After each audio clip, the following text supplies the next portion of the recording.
ये प्रश्न railway under graduate exam में पूछा गया है। आइए इसका हल हम लोग करते हैं। तो काफ़ी इजी क्वेश्चन है। यहाँ पर दूरी को दो चरणों में पहले तय किया है।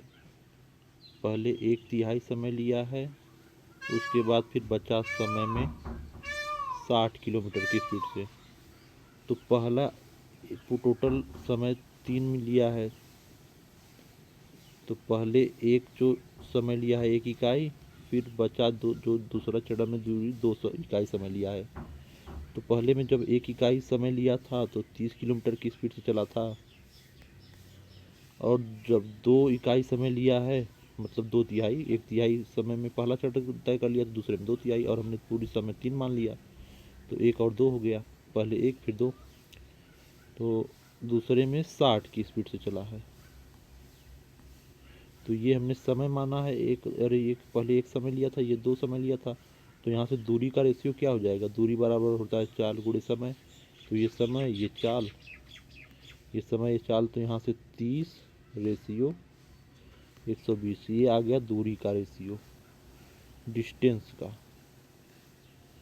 तो 1 संबंधित 4 हो गया। मतलब पहले चरण में उसने 1 दूरी तय किया है, दूसरे में 4 दूरी तय किया है। अब यहाँ से हम लोग टोटल दूरी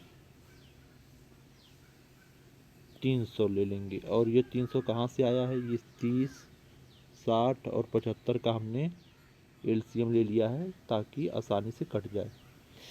अब यहाँ पर पहले चरण में उसने 1 दूरी तय किया था, दूसरे में 4, तो इसे 4 रेशियो 1 में डिवाइड कर लेंगे। तो 5 से इसमें भाग देंगे तो 60, 240। तो पहले में 60, पहले जो इसने 30 किलोमीटर की स्पीड से चला था, पहले चरण में उसने 60 किलोमीटर की दूरी तय किया था। तो यहाँ से समय निकाल लेंगे। तो 30, 60 में 30 का भाग दे देंगे तो 2 आवर। और यहाँ पर 60, दूसरे चरण में 60 से चला था तो 240 किलोमीटर चला था, तो उसमें समय लिया था 4 आवर।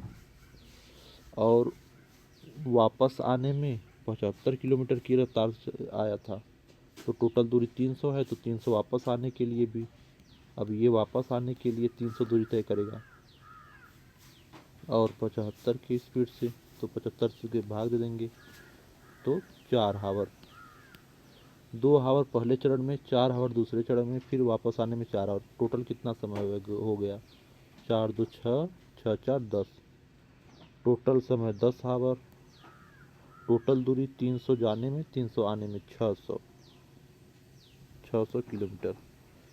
तो एवरेज चाल होता, एवरेज, अब यहाँ पर औसत चाल पूछा है, तो औसत चाल होता है कुल दूरी बटा कुल समय।